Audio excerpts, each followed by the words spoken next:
He was answering a question that I'd always wondered. When am I going to die? It was like, oh, it's now.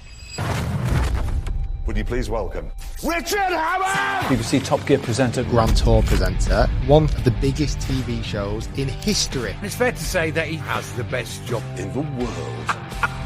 Be funny, quicker, angrier. Every compensatory measure that anybody who's diminutive in height has ever made, I've done. It's one of the reasons I'm a broadcaster now, for sure. There's a cost to that, though. Yeah. What's the cost? Was there a moment in the journey of Top Gear where you thought to yourself, this is big? We went out in front of 60,000 people. And just before we went out, I said, lads, have 3 guys with less talent ever gone out in front of more people? Is there any guilt associated with your success? Yeah, there is. I want to prove I'm not a lucky idiot. So I took some risky decisions. Have you ever pondered that you might have overdone it? Richard Hammond has been seriously injured in a car crash. They had called Mindy in. They said, I think we're losing him. I had very bad post-traumatic amnesia, like a 1-minute memory. Wow. I have to consciously write memories down and work hard to recall them. Do you worry about that? I do. The damage was done. Should probably have a look, find out. Are you scared to find out? Yeah.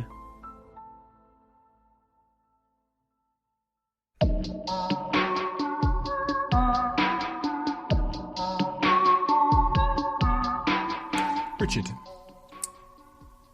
can we start by you giving me your context, your earliest context? Wow. Yeah, little fella, born in Birmingham. Mum and Dad, I'm the eldest of 3 brothers. Quite a close-knit family. My mum's dad worked in the car industry. He was a coach builder, so he was trained as a cabinet maker, working with wood. Then he went into coach building, which is in the old days when cars had a steel chassis and then they'd have an ash, usually wooden frame over the top. So that's where he started because his cabinet making skills were relevant. But then he stayed within the car industry and finished up working at Jensen. So cars were always in my imagination. They weren't like littering the drive because, we had modest means. So we had a purple Marina coupe as our best car. But I loved them. And that grew into an obsession. Yeah, so schooled there until 15. And then we moved north as a family. And I went to Ripon Grammar School up in the north. And from there started working radio in 1988. That's a long time ago, isn't it? Yes. I wasn't alive back then. Yes, thank you so much. We've already, just as I was coming in, we mentioned that. The fact that I talk regularly to full-grown adults, important people. You do lots of important stuff. And there's, oh yeah, I love your show. I used to watch it when I was a little kid. Yeah. Oh yeah, I've done it that long. Yeah, I know. You've led a life that is a real anomaly in many respects. You've done some unbelievable things that people would just dream of doing. When I think back in my own life, I try and pinpoint the moments of influence, whether it was a TV show I watched or something that happened for better or for worse, like you said with your dad and his love for cars, that made me end up living a life that was a little bit different. Yeah. When you think about those things and why you became an anomaly, what are those anomalous influences? See, my favourite game is to look back and pretend they were all part of some great plan and thread them all together, but you can only do that in retrospect. For me, I guess, I always liked expression. I wanted to be a painter, or I wanted to draw really well. I loved art at school. I loved English. I loved writing. But I loved photography when I was about 10. I improvised a little dark room under the stairs and would print my own black and white photographs. So I loved all of that. But I was very much, things like that were for other people. I think it was a Birmingham thing. Brummies, I've always had to, but Brummies don't go, wow. Your average Brummie will never go, wow. They'll go, my Derek's got one like that, only bigger. It's just something we do. We don't profess to, we don't do that. And you kind of need to be able to do that to then think, that's what I might pursue. So key moment. Am I making this up as being a key moment? I don't know. It feels like it. When I was 8, something like that, 9, my dad's parents lived in Weston-super-Mare. So we'd go on holiday there, which meant an endless drive from Birmingham. Yes, before the motorway went all the way. So I wasn't alive then. yeah, that's going to be a theme. We went all the way down to Weston-super-Mare to see them, and we were walking along the front there. There's a low sea wall and the beach down here on my right. And I saw there was a bit of a kerfuffle going on, and a bit later on we looked over the wall. There were a load of people gathered round and some people holding things, and in the middle was Derek Griffiths, presenter, who was doing a piece to camera. And there was a camera there, and I remember thinking, that's amazing. He's been so animated and talking to that thing. There's nobody there, but he's talking to it, he's engaging with it, and sort of almost pulling a response out of it. And I think that was, I didn't leave that experience going, that's it, I'm going to be a television presenter, because that was for other people, just as being a photographer was for other people or an artist. But it was there in my heart. It's when I thought, I bet that feels amazing. What was for you? If that was for other people, what did you think was for you? I don't know. I guess I would never have imagined anything that I've done happening to me. None of it. For me was just... See, I'm that bit older than you, and possibly there's a generation that were raised by people who were glad to have got through the war, and for whom what they really wanted was just a quiet life with nobody trying to kill them or their parents or their loved ones. So I wonder if there's echoes of that, and I think that was maybe still echoing around Birmingham, that what you really wanted was just to make sure everything's okay, just to look, everybody's all right, we can have a family life and we can just progress without making a fuss, sticking your head over the parapet, because that brings risk. So avoid that. Don't. So I never would have dreamed. I'm not saying I was directionless. Had I asked you at 18 or 16, what are you going to be when you grow up, what would you have replied, do you think? 16, I'd have replied, I just want to ride my moped. I'd have wanted to be an artist, a great painter, but had taken no meaningful steps towards it at all because, again, lacked confidence. I was sort of... That would only have happened if a miracle had occurred. Do you know what I mean? If you have an option that you're not actually pursuing actively because you think that's not for me, but I'll keep it in there. Admittedly, what I'm saying is like I was hoping to win the lottery, but I wasn't doing the lottery. But it feels like that. But by 18, I'd have said I want to be in radio and ultimately TV. And that's what ends up happening, right? You go and study... Yeah, well, I'd sat my O-levels under a different examination board and a different syllabus from that under which I'd studied. And then I went into sixth form, but it reached a point eventually when the teaching staff thought it might be better if I went somewhere else. Literally anywhere else, just not there. Just don't be... They chucked me out. But not for anything heroic. I wasn't one of those, yes, I set fire to the janitor's car or something. I just was annoying. I was an irritant, and I wasn't focusing, so they slung me out. What do you mean, when you say annoying, you mean just winding the teachers up or something? Yeah. Trying to be funny. Every compensatory measure that anybody who's diminutive in height has ever made, I've done. I only discovered recently that one of my dearest friends, Zog Ziegler, whom I've known for 30-odd years, he's 20 years older than me, in emails referring to me to other people, he copied me into one by accident about 10 years ago. He always calls me Little Napoleon. I didn't know he'd been doing that. He looked a bit shamefaced, but he still does. Yeah, I exhibited all of those traits. I was just irritating, honestly, really annoying. Do you know why? Because I was conscious of being, smaller than everybody else, and I wanted to be a bigger noise in the room. I wanted to sort of disrupt and do stuff, but I didn't want to be naughty. I still hate being in trouble. I hate being in trouble. It bothers me, and it did then. But I was just, honestly, I wouldn't have put up with me. There's like a stereotype that if you're smaller in stature, that you're you're really you're insecure, that it becomes almost like a shame or an insecurity as a young man, and then you act against that by exhibiting certain behaviours. Was that true for you? Was there ever like a shame of being smaller? It was, yeah, I guess you don't really, it's not something you crave. Although, I've spoken to lots of tall people who often wish and had a similarly difficult time as a child, because you're always sticking out the crowd and you don't always want to, and you can't make yourself small. It genuinely doesn't trouble me now. I mean, the truth of the matter is, often when I meet people for the first time, and if they've seen me on the telly, there's a moment, and they're disappointed because they're expecting to meet something that you'd hang on a Christmas tree or put on the mantelpiece. But I'm actually, 5'7"-ish, so I'm fairly average, really. It's just that I consistently work with much taller people.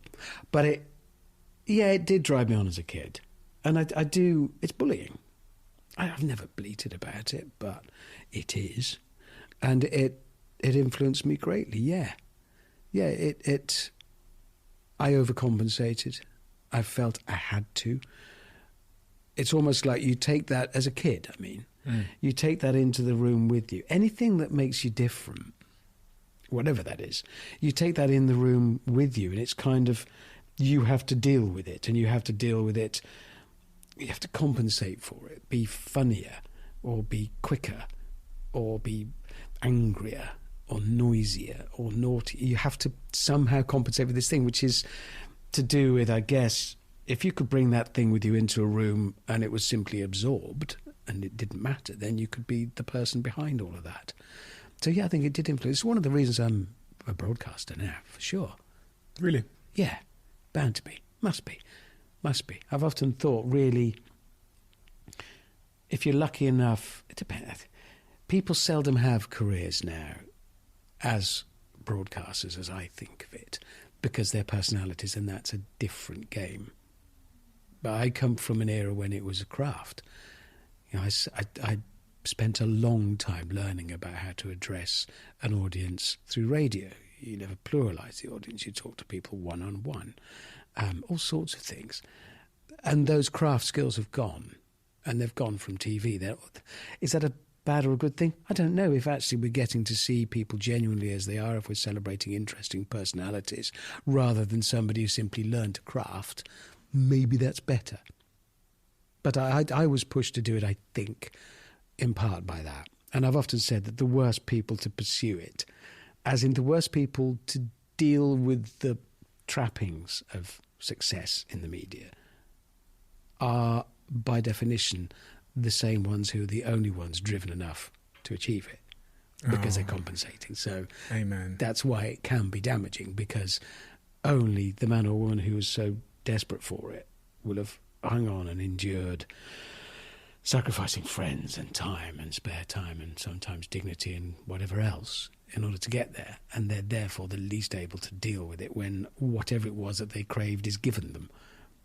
But they'd be better off solving the craving, removing the craving, than feeding it. That's my theory. I said this to my girlfriend yesterday. Did you? In bed at 1 a.m. Yeah. You said the point about how people that strive to have the admiration, let's call it, or the success, whatever the sort of external validation is maybe a broader way to kind of describe that, are also the ones that once they get it will struggle the most to deal with it, whether it's because of the scrutiny that comes with it, or the the power that comes with it, or whatever that comes with it. And so, that's my exact point. That's exactly it. Yeah, then we agree. I think it's fairly obvious when you see it that way. I'm not against all of that. I'm not we live in that world where people can project their personalities across the world. That doesn't trouble me overly. The only thing that does trouble me is occasionally I'll meet a young person, a kid, and they'll say, "Oh, it's great. I love what you do. I'd love to be famous." And I'll always stop at that. I always, really? Why? Because it's a byproduct of a fascinating and potentially rewarding job, and it can be important. It can be powerful even. But the fame itself it just means it's embarrassing standing on a train on your own because everybody's staring at you. That's all it means. I guess if you live in London and go out a lot, it might mean you can get a restaurant table. But you can only get that if you ring and go, "Hi, I'm kind of a big deal off the television. Can I have a table?" Oh, okay. And then you feel even worse when you can't. Were you aware that you were being driven by some kind of like insecurity throughout that period? Or was it really in hindsight that you look back and go, Was I aware? Yeah, I think I was. Yeah. I mean, I learned to fight early on. I learned to punch above my weight, to make a noise, to be braver. If there's some idiot on his bicycle trying to jump over some Action Man toys on a ramp, it'd be me. Yeah, I knew. I was a small kid just screaming, "Notice me, notice me, notice me." I think. And the problem there, of course, a lot of us, don't we? We'll have traits that aren't always the best, but that are rooted in justifiable cause. But if your job then rewards it, if you are needily showing off, my mum used to stop showing off. Sorry, that was my childhood.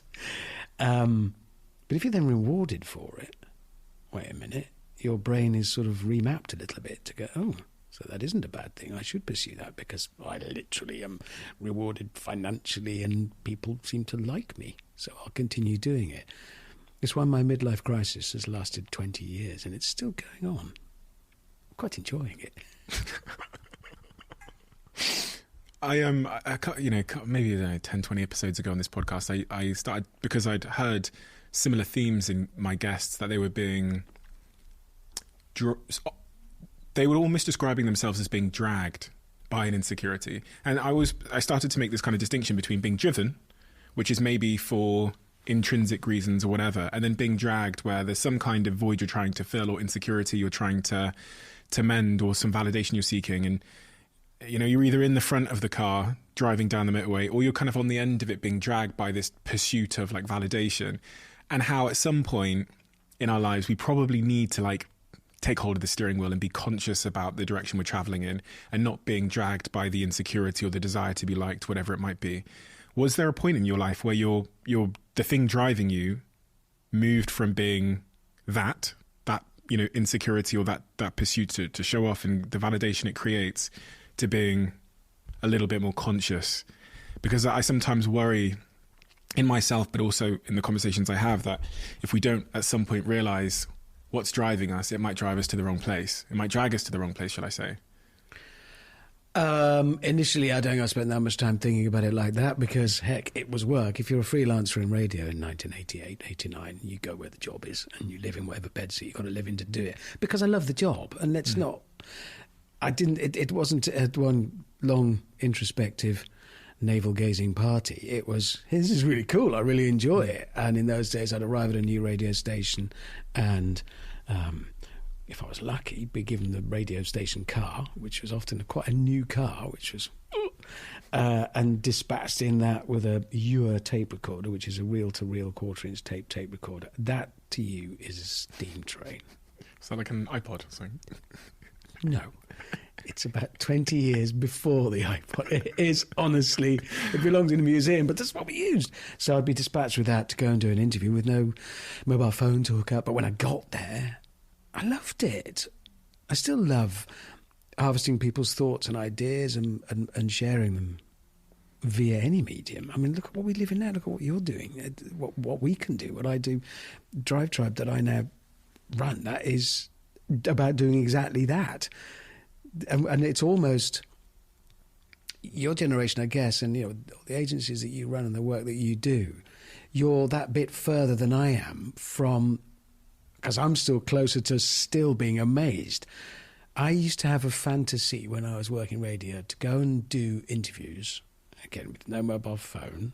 So you had to pick up a phone with a curly wire and make the appointment. And you had to be on time because you couldn't just turn up and then, I'll call you when I get there. There were no mobile phones. It didn't exist. And there was no internet to research where you were going.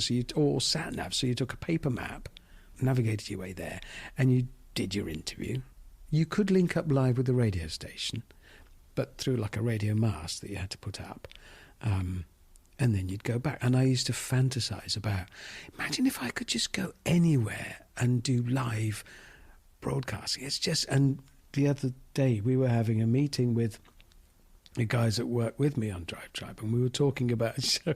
I'm not going to tell you because you're going to do it and you'll take it from me, but we've got a cracking idea for a little show we want to do on platform. And it involves, first of all, Lucy, one of the people in the team. She's going to go off and do this thing. And we can do it. We can link live. You think, well, what? Maybe those of my generation should keep hold of that amazement and just keep it going, because it will be, I mean, to you, that's, of course you can. I'm still a bit amazed by that. Is that a good thing? Is it useful? I'm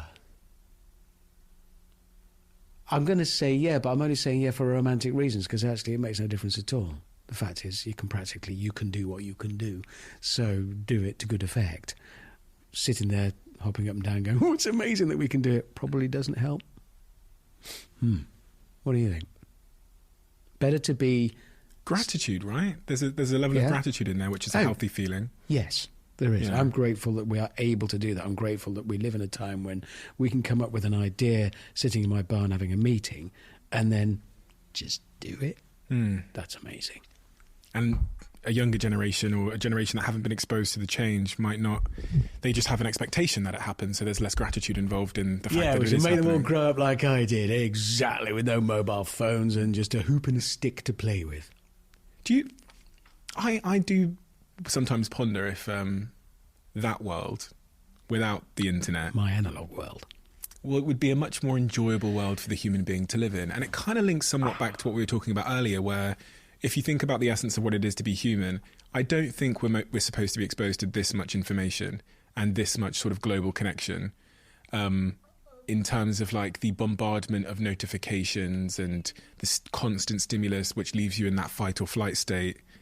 Maybe Yeah, but the drive to do that is quintessentially human, and it's one of the reasons we proliferated the way we have. That spreading of gossip and sharing of information and sharing of mutually agreed standards, be that industry showbiz gossip or religion or anything else. But sharing those is what's enabled us to work together in huge numbers. Otherwise, we would be in little individual groups still, hunter-gathering. So it's been key. We have to have it. It was inevitable. I think it's run away a bit. I think the critical nature of gossip and sharing all of that, because we've developed this way of doing it, but maybe it'll decrease in import. Maybe we'll need bigger spikes in it to actually grab our attention. But I don't think we can't condemn it because we've pursued it. It's what's come out of us. We have all the options. So we need to look at what it will do for us. I think it'll water down, it'll dilute. I wonder if the brain has evolved at the same pace as it. Well, it can. It is a limitlessly flexible sort of bucket of soup and electricity, isn't it, really? I mean, I dented mine crashing into the ground at 320 miles an hour. Stupid boy. That was typical me. I only did that because I'm a short bloke. That is short bloke all over. Anybody want to drive this rocket-powered dragster? Me. Will everybody be looking? Yeah, I'll do it. Then it crashed. But I did damage mine, and there were all sorts of anomalies within it, ways in which it didn't work as it should. Emotional responses were all over the place. No big motor control issues, but some. But it rewired, it fixes, and there's loads of instances of it doing that. So if the brain can recover and literally physically reshape and function post-physical trauma, then it can also... We could evolve. We could be evolving now. Will it be genetically encoded and passed down? So will a new generation following on from you evolve? Will they carry pre-coded that information to deal with our digital world? Well, physiological changes, no. But then as human beings, because we have to have the capacity, you might be born a Wall Street billionaire, a fisherman in an Amazonian village. The same essential ingredients have to do that. We have to have that limitless flexibility. So maybe that's why our brain will... Maybe it'll always retain that flexibility, which means, by definition, it can't evolve in a distinctive route, because that's narrowing options. We're still born with this incredible capacity to be and do anything within a very broad range of things. And we need to hang on to that. I mean, all a baby giraffe has to do is endure a 6-foot drop when it's born and be able to run a few minutes later, and you're away. That's it. We have to do a lot of other stuff. I wonder. A part of the reason I asked this question is because I'm trying to think about a lot of the things we're seeing with mental health and how it appears that situational and environmental factors of the modern world are causing the brain to struggle in many ways at a fundamental level, whether it's loneliness that's driving the brain to feel a sense of purposelessness or something, or whether it's the overstimulation which is causing anxiety and the brain is struggling to cope with that. That's kind of why I was asking the question as to whether the brain is keeping up with the nature of the modern world, because there seems to be a lot of symptoms that it isn't. But there's only so many stimuli that can be received and registered via our various senses and organs into that lump in there. There's only so many things that I think you might attribute magical qualities to an analogue existence, and you can see why we would, because an analogue existence has a degree of definition that couldn't be achieved digitally, because you're always limited. Whereas it's a bit like trying to explain science and the world using science, trying to explain the universe using science.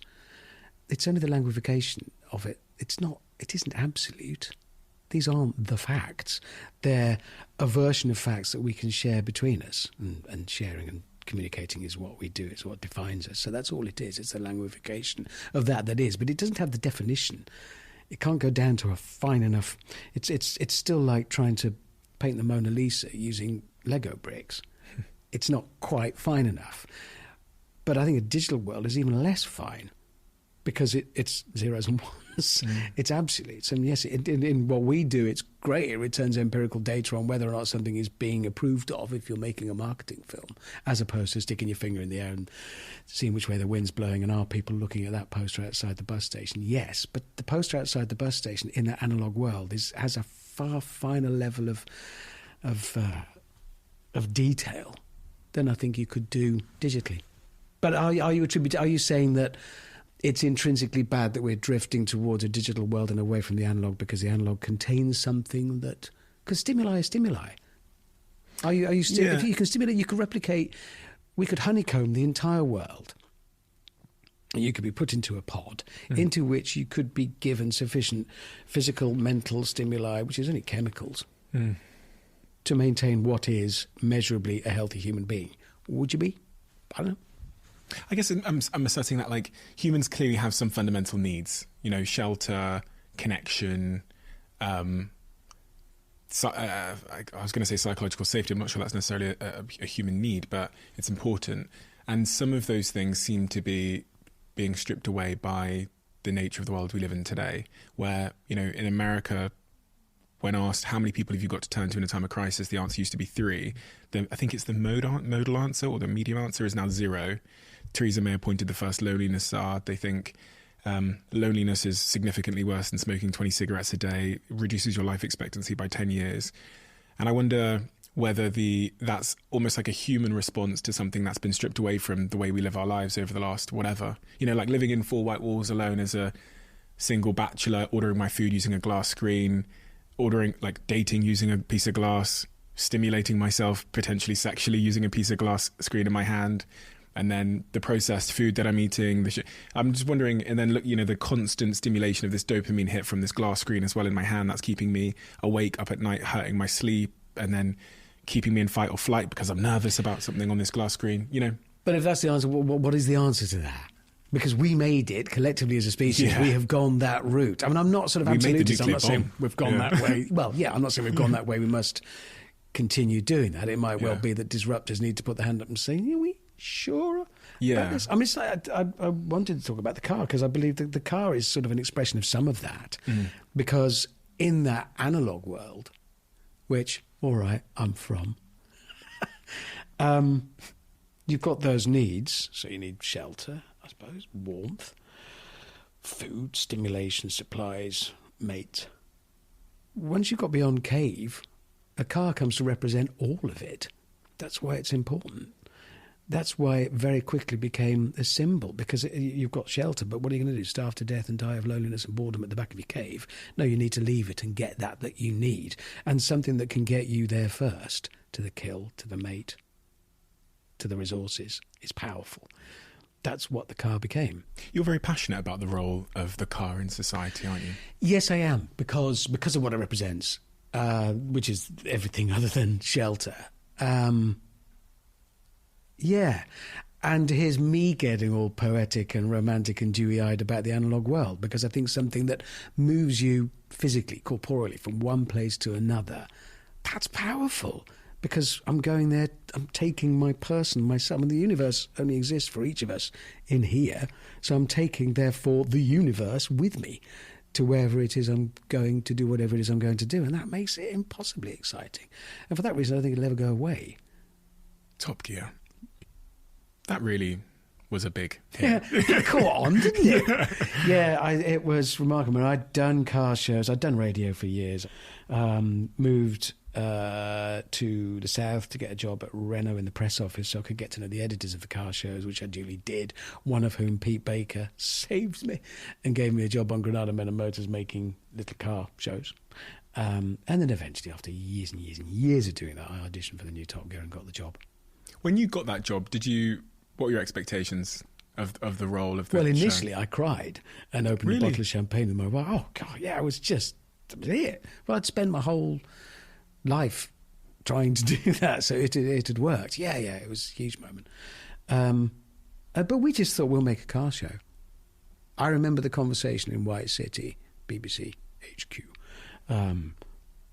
with most of us, it's before James joined, but the rest of us were all in place. And weirdly, some of the people we still work with now, we were all in that room. And we all said, right, these are the ground rules of Top Gear. It's about the real world. Cars that people really buy. No supercars.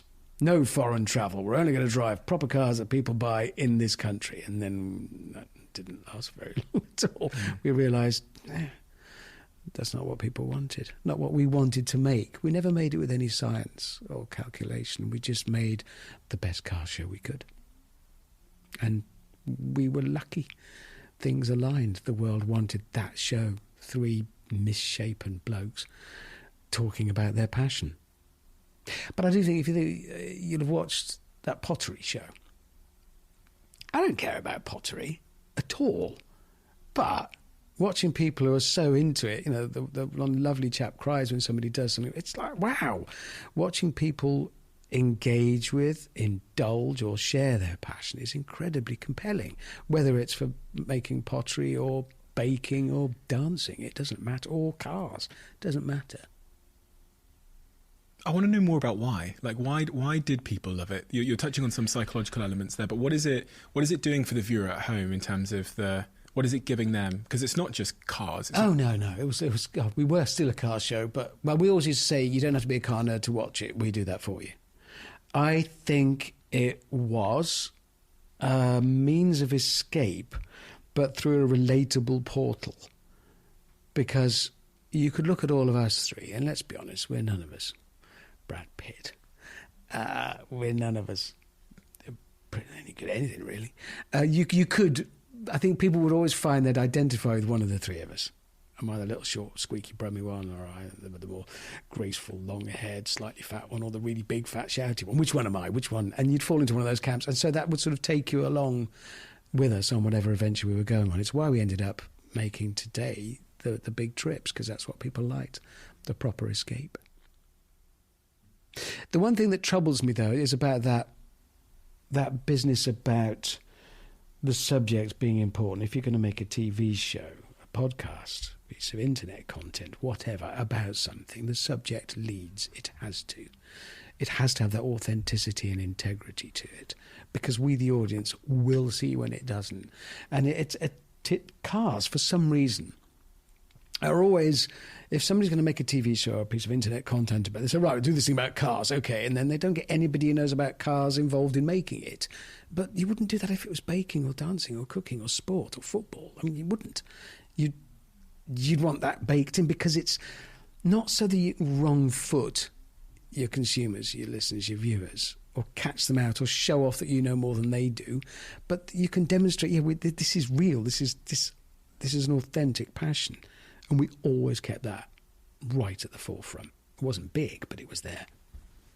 Even though what we were doing was ridiculous, often. How much of it was scripted per se? I was watching some clips earlier on, and there were such moments of brilliance. I was wondering, is that like a producer in their ear telling them to crack that joke or to like say that to him, or is that just them being comfortable enough to be free? The really good bits are in the moment, but I mean that's easy to guess, isn't it? You'll have said some killer, funny, or incredibly moving things in the moment. That's when we do our best work, all of us. So we would always devise a broad trajectory for the whole thing. If we're making a special, it's expensive, so we can't just, we'll just go to Mongolia and see if some stuff happens. You've got to set something up. But that's the minimum you're going to come back with. And the best bits will be the unplanned bits, of course, always. Was there a moment in the journey of Top Gear where you thought to yourself, fucking hell, this is really... What? This is big. Oh, well, the surprising moment was day one, Studio 1, Series 1, standing in Dunsfold. So this is 2002, very early, or maybe 2001 we filmed it, I think. Can't remember. Long time ago. Standing on the stage. And, I'd always watched Top Gear because I loved cars. And I'd watched Jeremy on it because he's older than me and he was already doing it. And so as it was recording one, they played in the Top Gear theme. And my instant response from inside was, oh, Top Gear's on. Brilliant. Oh, I'm on it. I better concentrate. But yeah, there were key moments once when we were driving 3 cut price supercars that we'd bought. And we pulled into a petrol station, so this is early days. And everybody came out running to see us and to talk about the cars. And they sort of got that, oh, what are you boys doing? What are you up to now? And that's when we realised, oh, hang on, we've created something here. It's got a momentum of its own, which is great. And it really did have a momentum of its own globally. No idea why. Honestly, none of us have. None of us have. We just made the best show we could. And next thing we know, we're walking out in front of 30,000 people on stage in South Africa or Sydney or Hong Kong or all around the world doing the live stage shows with people that loved the show. And we left. Why? We went out in front of 60,000 people in the Polish National Stadium in Warsaw. And just before we went out on stage, I was with the lads backstage, and we have those earpieces and microphones so you can only hear each other, otherwise too much noise. And they're all, and there's music playing. We're about to all drive out with some terrible stunts. I usually hadn't listened to the briefing, so there'd be a crash. And just before we went out, I said, lads, have 3 guys with less talent ever gone out in front of more people? We thought, no, that's never happened. No, it was just a serendipitous lining up of a need for a slightly anarchic approach. I don't know what happened. It was just a time. Came and went when we fitted. Someone asked me on an interview I did earlier on, it was Arcadia magazine, they said, is there any guilt associated with your success? And it's quite a curious question. And it stunned me into a bit of a silence. Guilt. How does that question sit with you? Is there any guilt? Same thing. Yeah, there is. Guilt is. It's slightly more refined than that. It's almost a why me. It's what?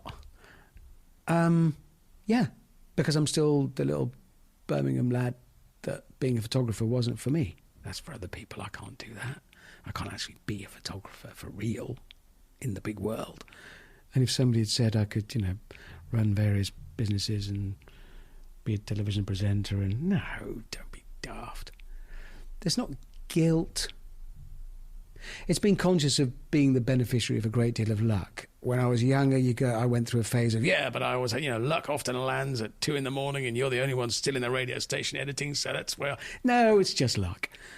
It really is, because I got people who started in the same year as me, 88. And I got all the luck. I took some serendipitous decisions. I took some risky decisions. I stepped away from my only ever job with a company car back into broadcasting and took a massive pay cut. I took a massive pay hit when I joined Top Gear. They were risks, but they're only risks if they're freely made. Given that they were the product of whatever it was in me that was driving me to do what I was doing, it was already going to happen. So I'm lucky because not only did that opportunity come along, but earlier in my life, something had happened and equipped me with the need to gain whatever it was I stood a chance of gaining from taking that risk. So I took that risk. So it's still luck. It's still luck. Somebody else could have had that same opportunity, but they hadn't been lucky enough on top of that to have been given that extra impetus to pursue it and take that risk by something that happened earlier in their lives. So it's luck. And I've just been very lucky.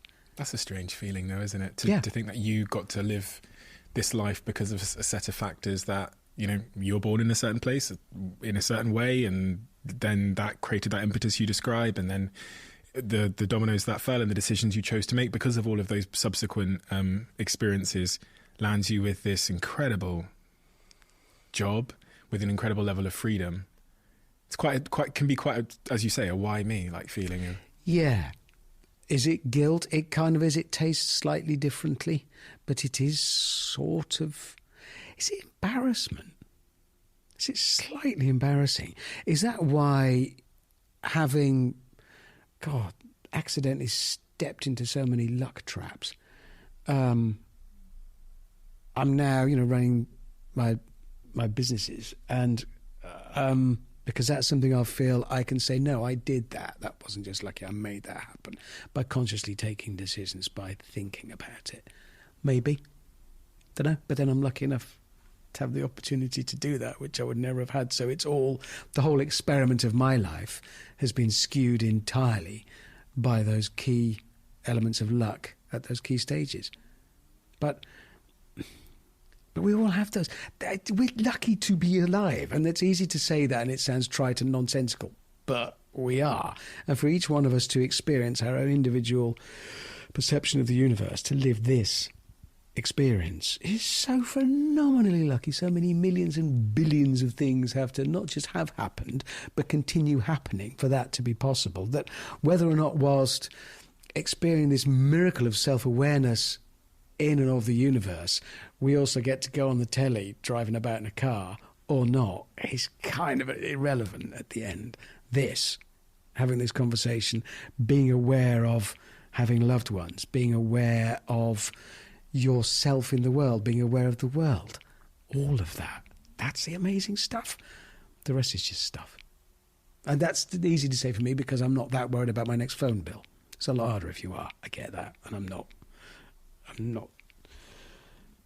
failing to be aware of that. And right now, for a lot of people, whether or not they get to do a job on TV driving around in cars, or whether or not they get to look at the universe and talk about the idea of God and love existing or not with their mates, is kind of less important than they've just had to have a prepaid meter fitted for their gas. So the answer to that, guilt, embarrassment, I think carry it with you, maybe learn from it, look up from it occasionally and think, can I make me better able to connect with people? That would be useful. What's your opinion of yourself? You know, this is a really interesting question, but you said something which kind of brought me to this question about this idea that maybe building these businesses that you have now is another pursuit of proving one is worthy, I guess, because of... Sometimes I want to prove I'm not a lucky idiot. So what does that say? That's why I said, what's your opinion of yourself? Oh, it's probably, I guess for that reason, as I've probably just revealed, it's probably quite low, isn't it? I'm very conscious of being very lucky, I think, to describe myself. What does the voice in Richard's head say Richard is, who he is, what he is? He'd like to be more fair about life. That troubles me, I think, fairness, and I'm aware it's desperately unfair. But also, yeah, as with a lot of us, I'm fairly anxious inside. Need to be loved. Same. Desperately.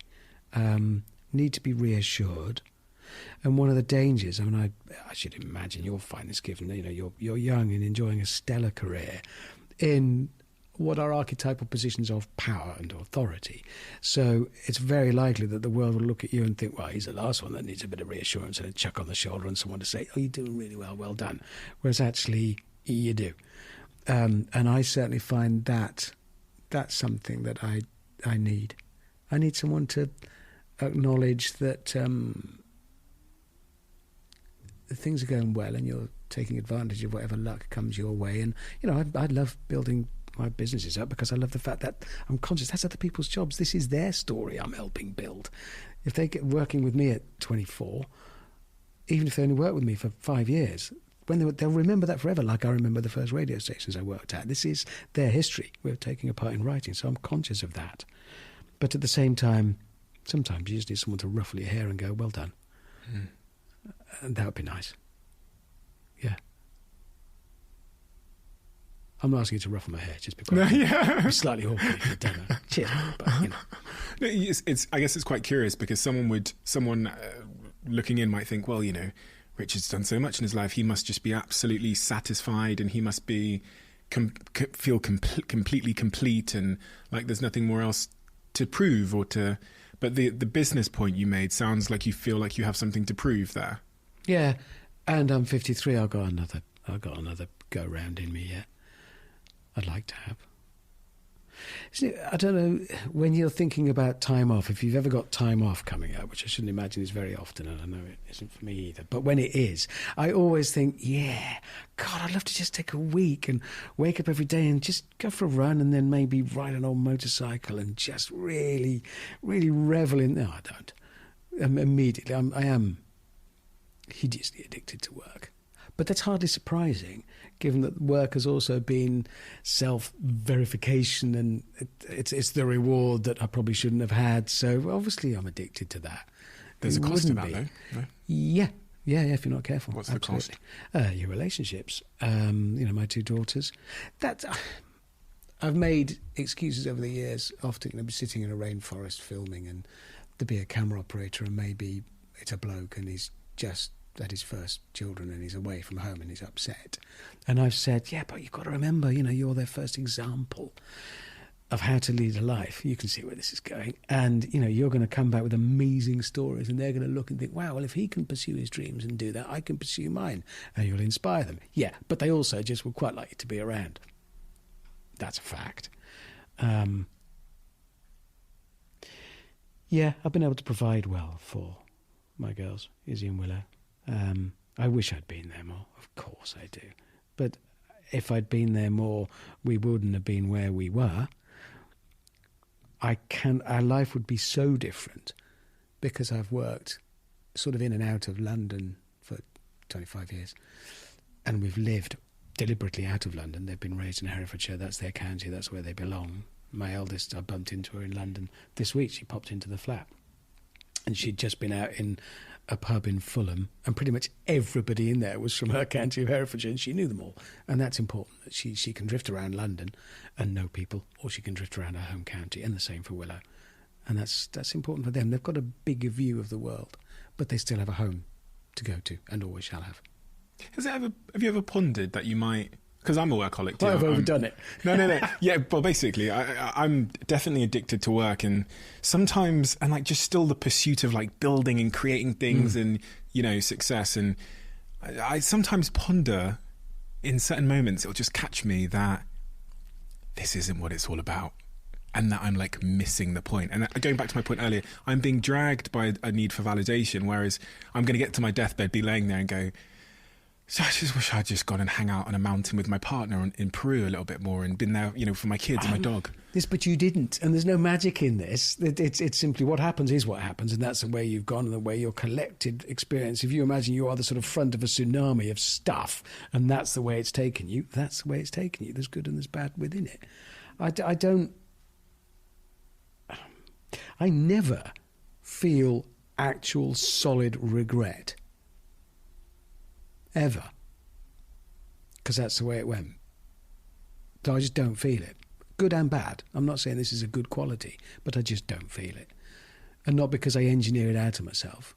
I simply don't feel it, because that's the way I've gone.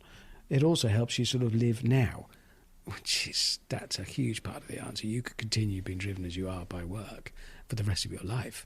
If you're able to be, you know, mindfully present and actually experience it, then great. All of that will come into it. You talked about a crash earlier. While you were filming Top Gear. not a very good driver, me. 36 years old, 2006, I believe. Yeah. Take me to that day. Well, we'd had a discussion in the office, and I have told this story before, and some people, you might be bored of it, sorry. Andy Willman, the editor, had said he'd got this chance for this car to be driven, and I'd gone into the office saying, look, I just want to go really fast. What's the fastest we can go? It's that dumb an idea. They came up with this car, and I went to drive it, and I turned up on the day, did numerous runs in the thing. It was pretty basic and crude, really quite fast, especially when you lit the afterburner. Jet-propelled dragster. I didn't have a speedo in the car because they knew I'd be chasing speeds, and that would be dangerous. So there was no speedo. I didn't know how fast I was going until after the event. You stopped it, to stop it from high speed, I had to pull the parachute cord. To stop the parachute, came out and stopped it. And I'd done all the day's runs, and the director came over and said, Rich, I've got permission for one last run. Oh, brilliant, right. We were happy with how it's gone, but let's get one more bag of shots. And I was aware something had happened. All I recall is a sense of, oh no, foot going towards a brake and realised I was doing I didn't know, but I was doing 300, just shy of 320 miles an hour, so brakes are not going to do anything. The car, what had happened is the front tyre had delaminated and blown. The car had skewed right and was going off the road, but it was still doing 290 miles an hour as it started to roll. I'd pulled the lever for the parachute, which was all that mattered to me when I finally, weeks or months later, became aware of what was happening. I needed to know, had I done that? Because I looked at my children and thought, if I've nearly denied you a father for the rest of your lives because I'm an idiot and I did the wrong thing, I wouldn't forgive myself, but I did do the right thing, so it was never going to stop it. So then it went over. And it rolled, and as it went over, I knew, there's no roof, just a roll bar. I didn't know how fast I was going, but I knew it was fast. And I just thought, well, I'm going to die now. But it wasn't.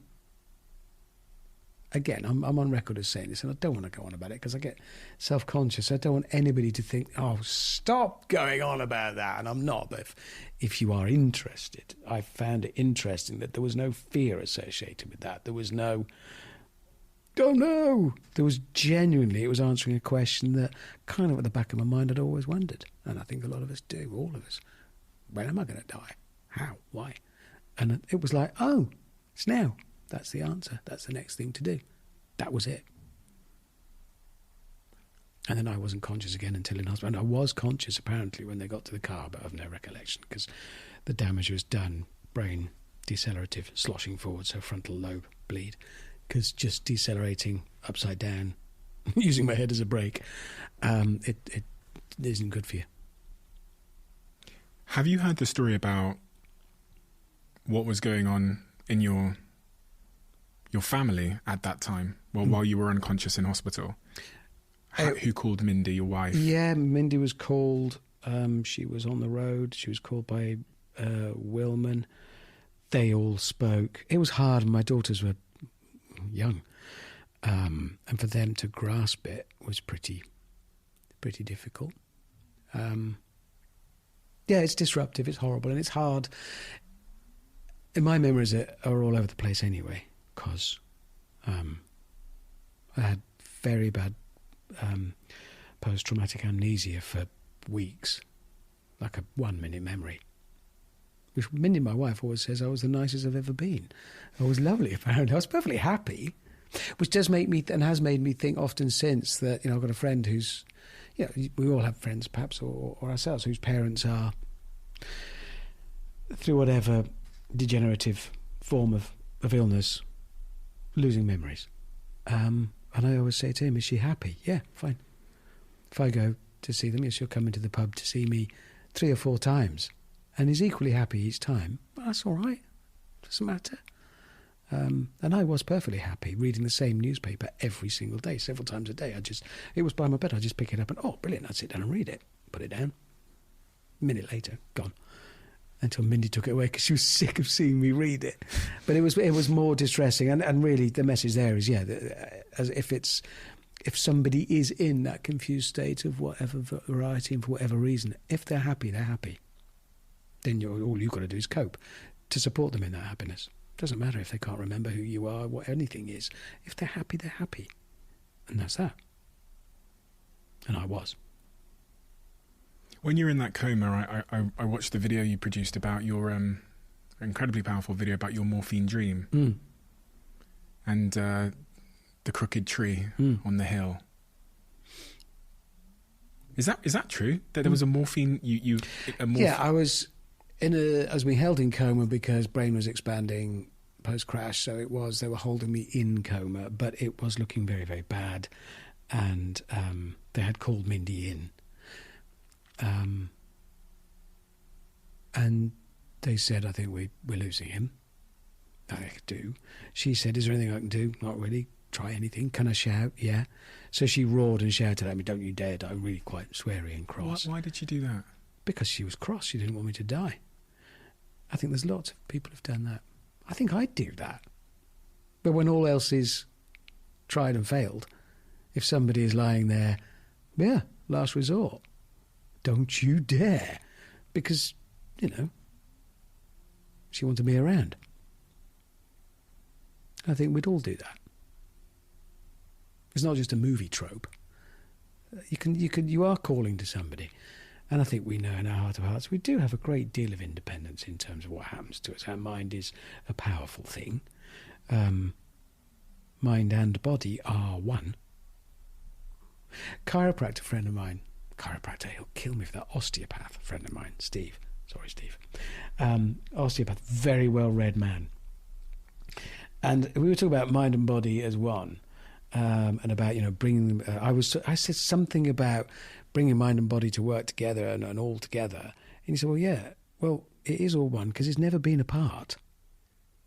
Oh yeah, your body and mind have never existed separately. They've only ever existed as one, and one needs the other and complements, and one is the other.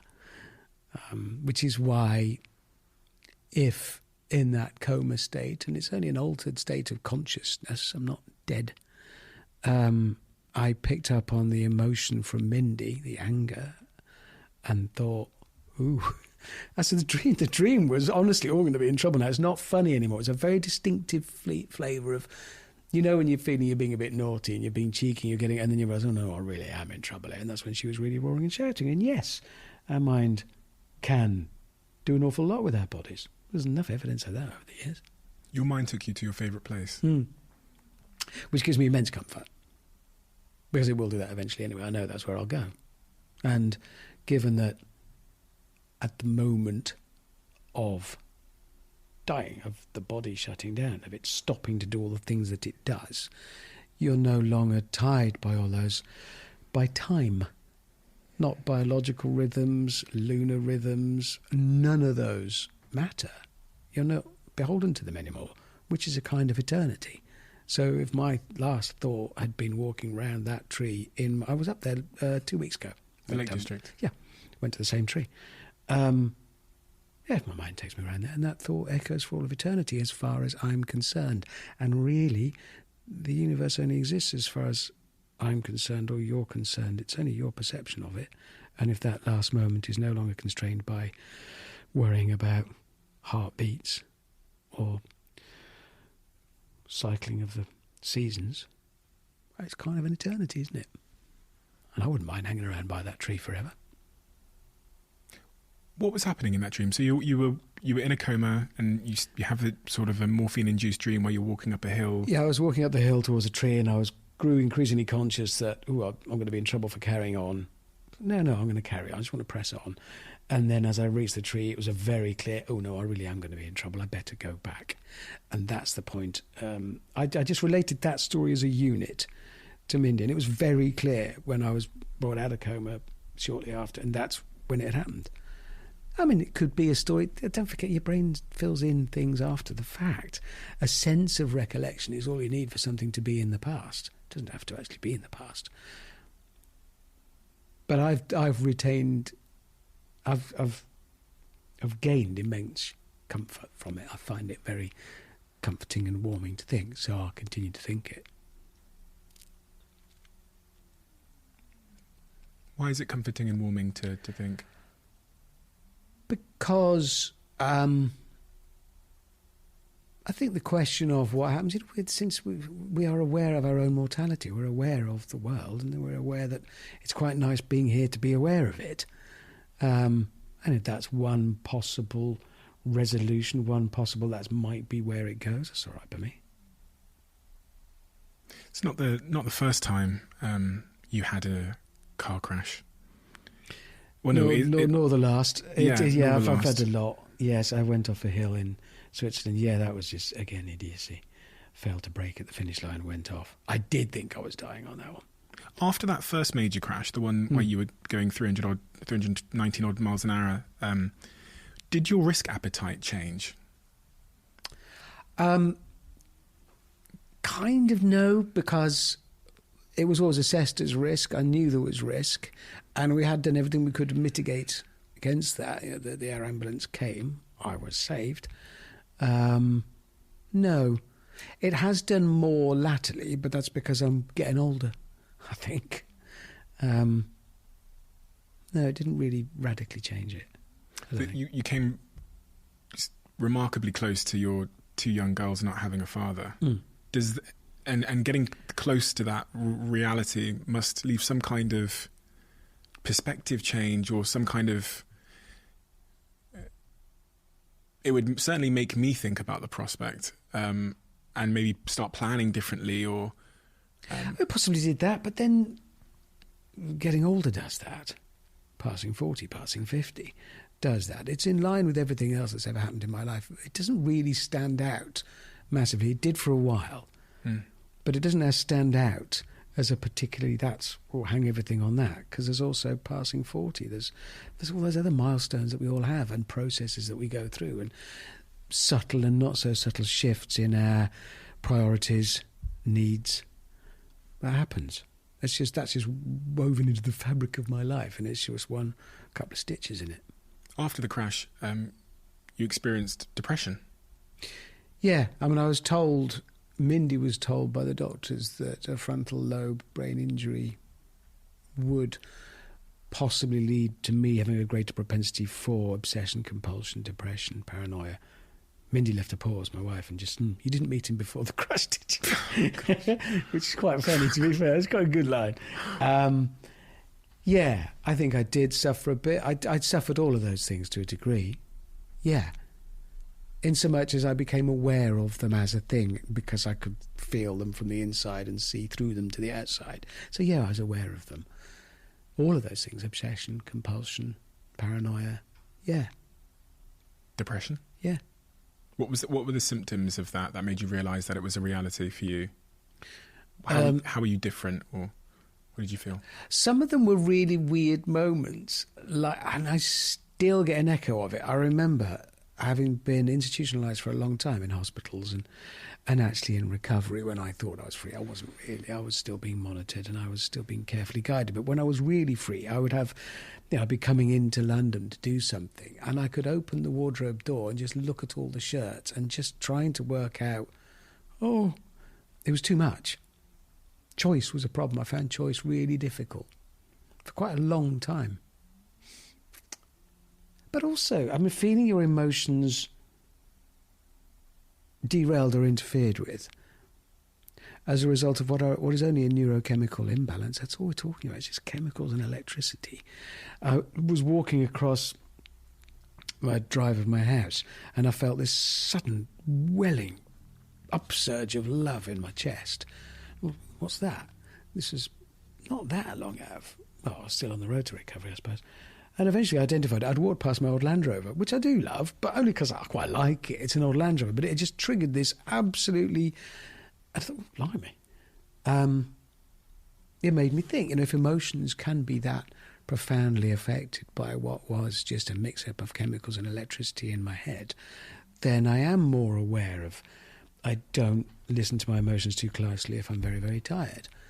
Or if I've had a big night out with the boys the night before, if I've drunk red wine, I do not tune in to see what I think about anything, because it's irrelevant for a day. Those are the rules.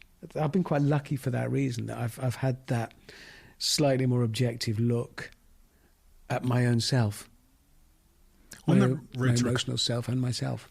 On that road to recovery, was there a hardest day where you look back and go, that was the most challenging for myself and Mindy? And Oh, there were loads. Anger was. I was angry for a while, not Really? massively, but anger is a problem in people recovering from brain injury. The weirdest thing, though, I've chatted to so many people who've recovered from acquired brain injury, acquired in so many different ways, from being shot to falling off a ladder to a car crash, whatever. And the similarities are astonishing in the road to recovery, really are.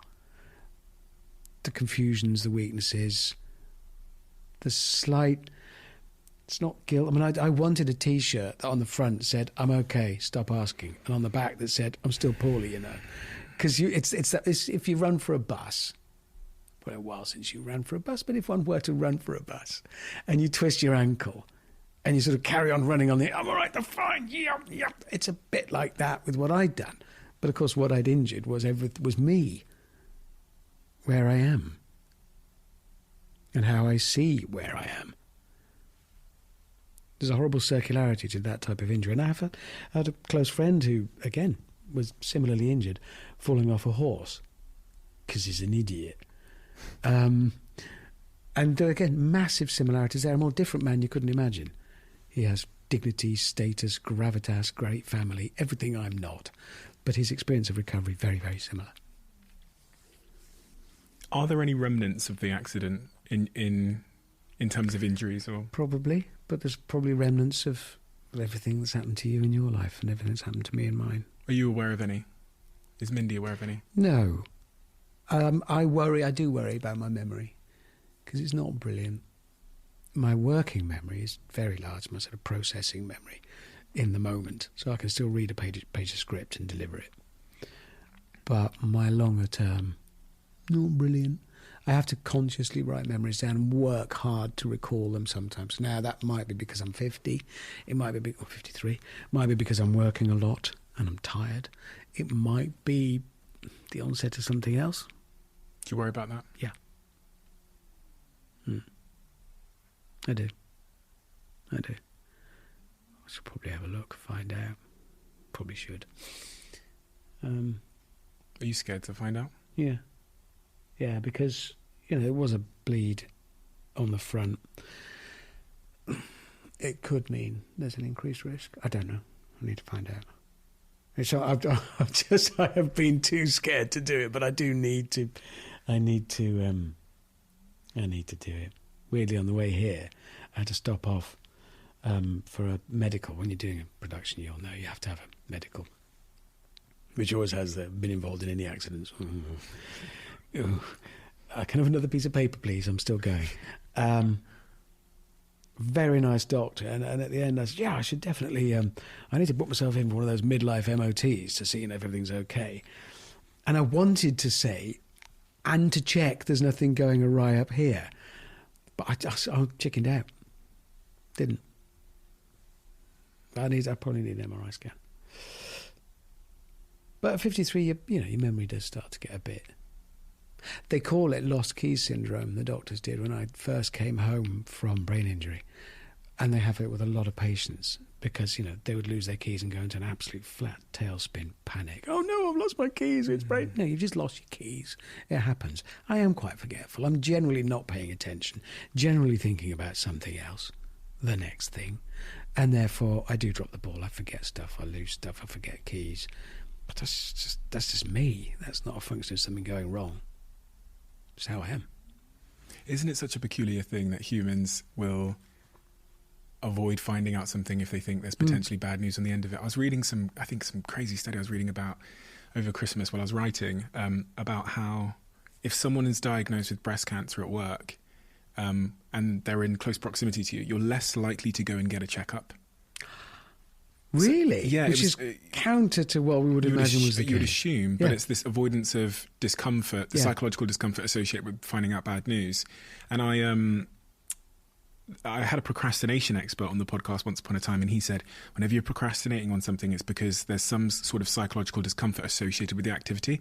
An essay you don't feel competent about, so you end up just doing the dishes all day, or whatever it might be. So when you're procrastinating, you've got to ask yourself that question: what is the psychological discomfort here that I'm trying to avoid?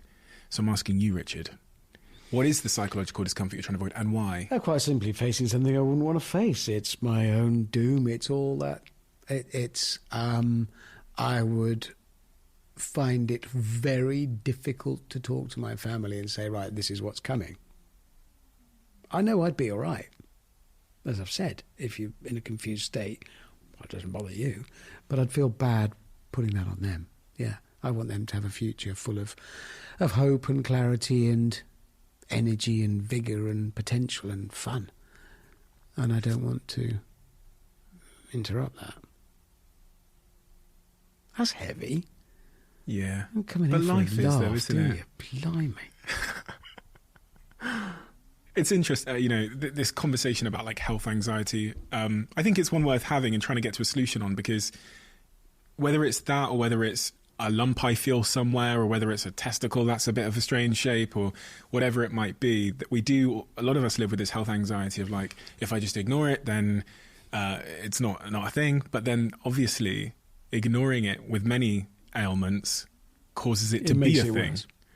Yeah. But it's not surprising that we don't want to face it. Surely not. I mean, I logic don't think would that say requires a procrastination expert, who I did hear, and I have heard him on the radio as well, and I always laugh about whether it turns up, obviously. The science of procrastination. But I don't think it requires that to realise, of course we don't want to know. We're aware of ourselves. We're aware of the fact that we're aware of the world, and we enjoy that process. Daffodil doesn't have to stand around worrying about being a daffodil. It just is a daffodil. I think as you get older, you can make that process easier. I do find, practicing a bit of mindfulness or thinking about things, asking about things, talking about things can make it easier. And you don't have to imagine a world without you in, because you won't be in it. So you are only in your world for as long as you're in it. And that's eternity as far as you're concerned. Have you spoken to Mindy about that anxiety regarding your health? Yeah. So it's not an elephant in the room. No. And she's pushed you to go get checked, hasn't she? Yeah, probably should. Yeah. I will. Yeah. If anything, it does demonstrate that we are much more emotional and a lot less logical than we think we are. Because the logical decision would be, I have a lump, I should go get it checked. But the humans tend to go, they often just Google it and convince themselves they have something even worse, or they just avoid. But also, you don't want to show weakness, and that again is perfectly normal. Both my daughters and my wife, they're all into horses, but my youngest daughter Willow, her horse was unwell, and she pointed out to me that they have evolved to be incredibly good at masking pain and discomfort because they're a herd animal. If they're not in the herd, they die. So they need to hide it. They need to, I'm just one of the lads. Here I am, I'm fine. Yeah, I'll run with you over there. And they will do, because that's their only chance of survival. The moment they say, I'm feeling a bit crook, actually, I might stay here. I'm not saying we're horses. No, but it's a great analogy, and one I think I can relate to. Being a CEO and always being the leader. Yeah, you've got to be, I'm fine. Yeah. What have you masked? Oh, God. Insecurity, not being sure of the way forwards. Also simply tiredness, but I quite enjoy that. I enjoy being up first. It's dumb, but I like it. If I've got people, if we are all away with work and we're all staying together, I like to be up first, go for a run. Partly to signal to myself, Rich, you're more important than all of this, and that's important. And partly to signal to them that, no, don't worry, I've got this. I've not only got this, I've got this before I've got this, so we'll be fine. Well, like that injured horse analogy, is there anything that you've masked because you'd think it would be a weakness? I know I certainly have. I reflect on it, especially in my career when I was younger. When I was struggling, I wouldn't tell a person, because I couldn't believe that a CEO and a man could possibly express that. So, But that's different now, surely. I think it is far easier. I mean, I think, the patriarchal society and all the stereotypes and tropes contained within it have done just as much damage to men in many ways, different damage. But that inability to share, that inability to show, I think that has changed or is changing. Although I have to be very careful here because I live in a frightfully nice middle-class bubble, and I've fallen foul of this before because I live in a very happy world where there is no... In my little world, there is no racism, homophobia, sexism, bullying. It's nice. And then it's easy to forget. And then you say things based on that. And then you look out at the broader world and realise, oh, hang on a minute. That really isn't doing much for the situation of somebody living here or coping with that. So, but I think on the whole, it's easier now to share things. Was there a point where you can recall opening up and the positive consequence of opening up in a way that you maybe haven't before? Because I can think of times where for the first time ever I've just said to my partner, look, I got to tell you something. This is how I'm feeling about this. And old Steve never would have done that. He would have been too much of a tough guy. He would have seen it as just a tremendous weakness. I can't remember when that happened. I'm off up to the Lake District this weekend, and I will see Les, my oldest mate, is a shepherd up there, an AED who runs the bridge, and my two brothers are coming with me. And we're going to have a sort of supper on the Saturday evening. We're going to cook. And it is the most natural thing in the world.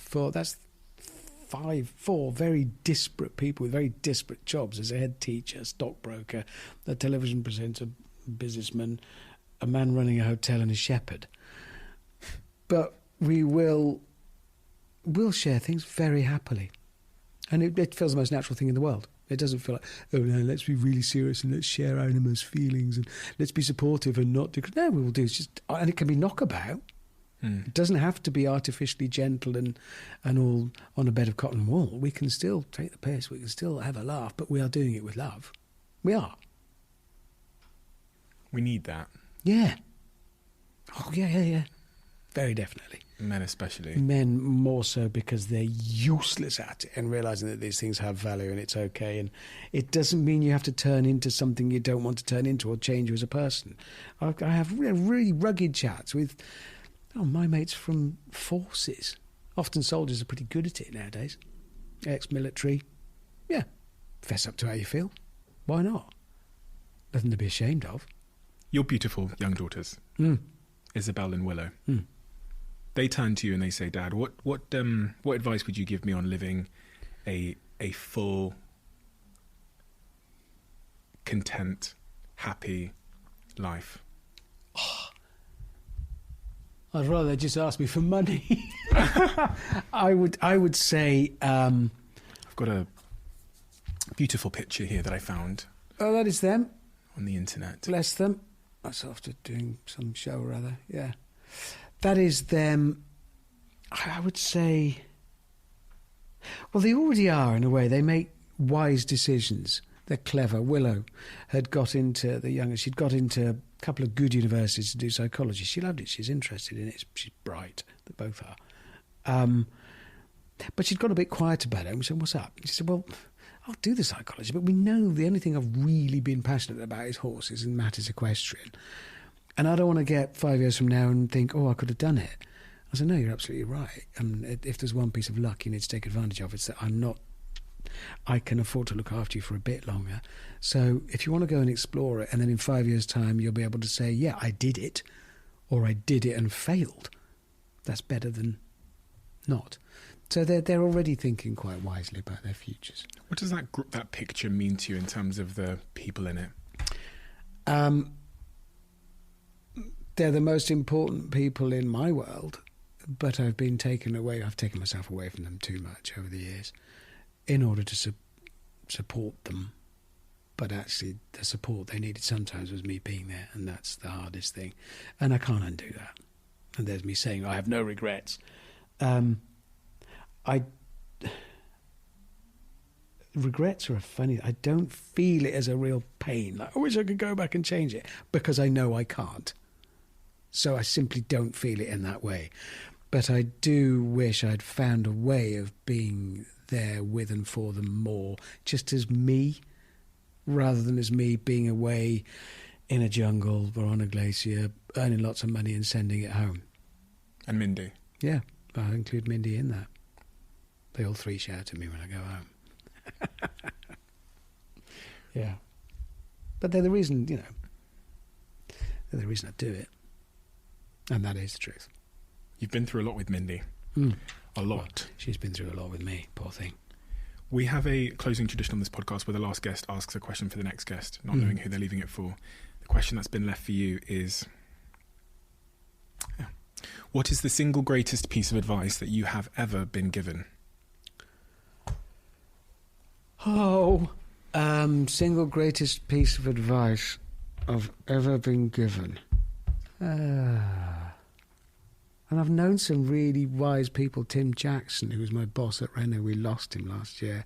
Absolutely tremendous man. And he would have given me lots of advice because he was... I mean, it was to Tim Jackson, actually, that I'd broken out of radio because I was starving to death and realised I was never going to get to make motoring TV shows based in a bedsit somewhere in the north. I needed to get down to where the work was. So I got a job at Renault UK in the press office, and my boss there was Tim Jackson, who was the PR director and just the loveliest man. He only gave me the job because during the interview he'd realised I was wearing a pair of shoes that had buckles and laces, and he'd drawn them throughout the interview. He said to his secretary, "Look at that! I think we'll give him the job." He told me to follow. It sounds really cheesy, and I don't want to dress it up as follow my heart. But I knew I resigned twice because I got the job for a bit of TV work. So I filmed the review of my company car, sent off to Pete Baker, and he said, "Yeah, okay, well, I can't promise you a lot of work, but I'll give you some." So I had to leave Renault. So I went back to Tim and said, "Tim, I'm going." And I had tears in my eyes when I said it. We were both heartbroken because I really enjoyed working with him. And in fact, I went back in end of that week and said, "No, I can't go, I'm staying." But then I went back in on the Monday and said, "No, I am going." And he absolutely said, "No, you've got to go with it. You have to follow it while you can." And I think that applies to everything and anything, because you won't always be able to. And maybe that's what it distills down to. If you're thinking, should I do this? Well, can you do this? And might there come a time when you can't, in which case you should. And that's sort of what came out of what I had with that quite teary conversation over an egg sandwich one morning with Tim Jackson 20-odd years ago. Richard, thank you so much. It's an honour to meet you as someone I've watched since I was a Yeah, all right. Thank you. No, but you're incredible for so many reasons, not least because of your success and everything, but really you're a remarkable communicator, someone I've really learnt a lot from in that department, communication, telling stories and keeping someone engaged through vivid language and your sort of tonal expression. It's really remarkable. And you've lived a life which is incredibly inspiring. So thank you so much for the inspiration. It means a huge honour to meet you today and to have the opportunity to have this conversation with you. I was tremendously excited, and you've over-delivered and then some in terms of everything I was hoping this conversation could be. So thank you. Thank you for your kind words. And I enjoyed it. And I look forward to seeing the next one. Thank you.